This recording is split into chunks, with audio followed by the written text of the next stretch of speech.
Fala, povo de Deus, que Jesus te abençoe. Chegamos hoje a 2 Coríntios capítulo 8. E aqui o apóstolo Paulo introduz um novo bloco de ensino na sua carta, que abrange os capítulos 8 e 9. Aqui, o apóstolo Paulo tece uma teologia bíblica da contribuição, uma teologia bíblica da generosidade. Como nós podemos pensar biblicamente sobre ofertas no contexto da igreja.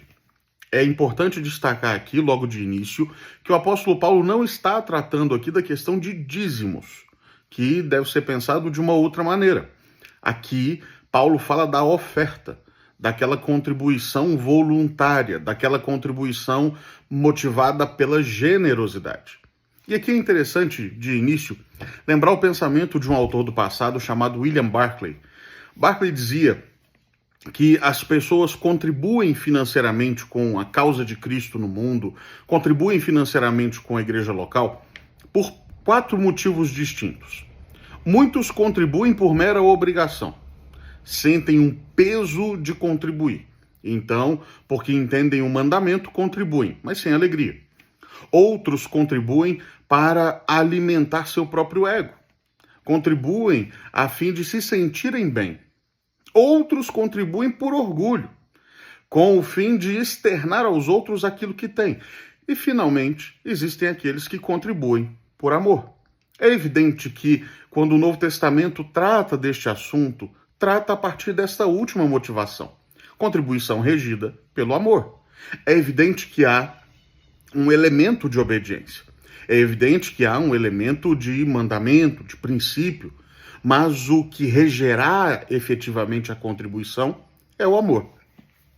Paulo começa o texto no capítulo 8 nos mostrando como os irmãos da Macedônia mostraram extrema generosidade e da sua pobreza auxiliaram a outros que menos tinham ainda. Deram, diz o apóstolo Paulo, além de suas posses. Aqui pode-se entender que deram além daquilo que sobrava, deram além daquilo que seria razoável, humanamente falando. Se deu para tirar um pouquinho, tudo bem. Paulo está dizendo, eles se esforçaram por doar.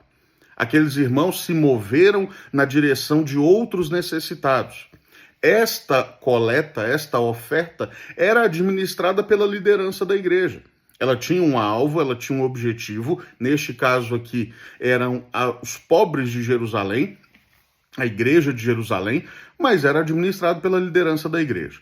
Mas observe algo interessante. Ainda no capítulo 8, bem no seu início, nós notamos que, mais do que darem dinheiro, aqueles irmãos da Macedônia deram a si mesmos. Observe o verso 5, em que Paulo diz assim: e não somente fizeram como nós esperávamos, mas também deram-se a si mesmos, primeiro ao Senhor, depois a nós, pela vontade de Deus. Paulo está dizendo o seguinte, olha, não adianta simplesmente colocar a mão no bolso. É necessário entregar o coração. É necessário se entregar a Deus. E é isso que os irmãos da Macedônia fizeram. Eles não apenas doaram, eles foram generosos porque, antes de tudo, se entregaram ao Senhor. E agora a direção de Paulo é, irmãos de Corinto, façam o mesmo. Tito, ao que parece, havia começado esse empreendimento lá. Havia começado essa iniciativa de que a igreja de Corinto se movimentasse para doações em prol dos necessitados. Contudo, pelo que o texto desenha, aquela iniciativa se estagnou, parou. Em algum momento, por algum motivo, aquela iniciativa não foi adiante, não logrou êxito. E então o apóstolo Paulo está dizendo, olha, é muito bom que tenham começado, mas precisa continuar. É bom que vocês tenham tido essa iniciativa, que isso tenha existido no coração, que tenha existido na vontade, mas é necessário que a vontade saia do campo da imaginação, saia do campo abstrato e se concretize. Então, com vontade, movidos pela vontade, vocês possam contribuir, vocês possam ofertar, vocês possam ser generosos. E então Paulo continua discorrendo e mostra a importância do trabalho de Tito neste contexto. Do versículo 16 até o final do capítulo 8, Paulo mostra como que Tito está envolvido nesse processo. E olha que interessante, Paulo procura trazer total transparência a tudo aquilo que tem sido tratado e trabalhado. Paulo não deseja que os crentes de Corinto não saibam o que está acontecendo com as ofertas que eles dão, muito pelo contrário. Ele quer administrar tudo aquilo com clareza. Ele quer administrar tudo aquilo com a máxima honestidade. Esse princípio é muito valioso para os tempos de hoje. Em tempos de grandes corrupções, como vivemos, lamentavelmente, nós precisamos que igrejas locais tenham transparência nos seus gastos, na administração de seus recursos, na administração de ofertas, de dízimos, de tudo aquilo que entra em seu caixa. Paulo está mostrando a importância disso aqui e destaca-se o versículo 20 e o versículo 21 do capítulo 8. Evitando assim que alguém nos acuse em face desta generosa dádiva administrada por nós.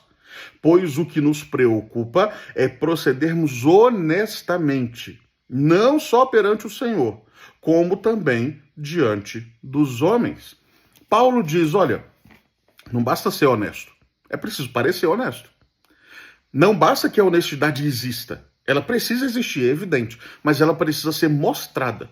Num caso desse, é necessário que seja máximo transparente.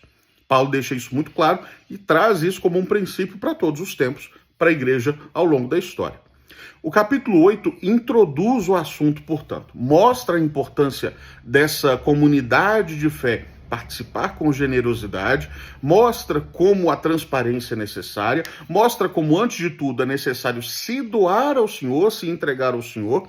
E no capítulo 9 do nosso vídeo seguinte, Paulo dá princípios sobre como nós devemos contribuir. Princípios sobre a oferta, que se aplicam a este contexto, mas como disse um autor estudioso do Novo Testamento chamado Craig Blomberg, se aplicam a praticamente todos os contextos de contribuição cristã. Ou seja, se aplicam a esse contexto de ajudar necessitados, mas se aplica a qualquer contexto praticamente de contribuição na vida da igreja local. Isso fica evidente no capítulo de número 9, que veremos logo depois.